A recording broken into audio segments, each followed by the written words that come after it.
Hello friends, welcome back to mom's semi food kitchen channel. Today మన recipe దద్దోజనం. ఈ దద్దోజనాన్ని నెయ్యితో తాలింపు వేసి తింటే అద్భుతంగా అంటే అద్భుతంగా ఉంటుంది. మీరు కూడా ఒకసారి తప్పకుండా ట్రై చేయండి. దానికోసం ముందుగా ఉడికించి చల్లార్చిన రైస్ని తీసుకోవాలి. ఒక బౌల్లోకి ముప్పా బౌల్ వరకు రైస్ని తీసుకోవాలి. నెక్స్ట్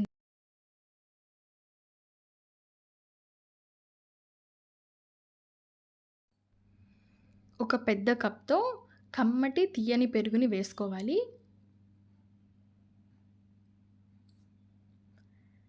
నెక్స్ట్ ఇందులో తాలింపుని వేసుకోవాలి. అందుకోసం స్టవ్ మీద ఒక కడాయి పెట్టుకొని అందులో 3 to 4 టేబుల్ స్పూన్స్ వరకు నెయ్యి వేసుకోవాలి. నెయ్యిని హీట్ చేసుకోవాలి. ఇక్కడ నెయ్యికి బదులుగా నూనెను కూడా వాడుకోవచ్చు.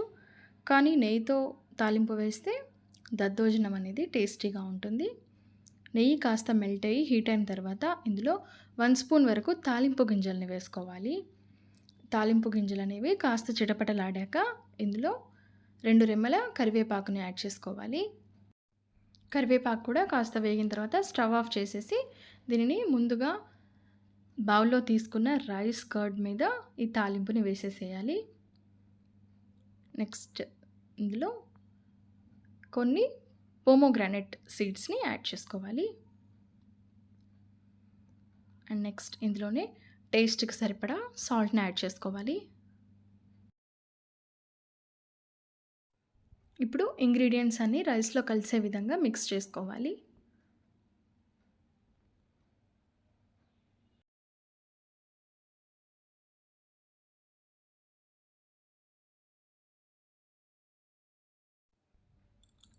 ఈ విధంగా మిక్స్ చేసుకున్న రైస్లో ఫైనల్గా కట్ చేసుకున్న కొత్తిమీరను కూడా వేసుకోవాలి. కొత్తిమీరతో రైస్ అనేది చాలా అంటే చాలా ఫ్లేవర్ వస్తుంది. అంతేనండి, మన ఎంతో టేస్టీగా ఉండే గుళ్ళల్లో పెట్టే ప్రసాదాల్లాగా ఇంట్లో తయారు చేసుకునే దద్దోజనం. మీకు కనుక నా రెసిపీ నచ్చినట్లయితే నా ఛానల్ని తప్పకుండా సబ్స్క్రైబ్ చేసుకోండి.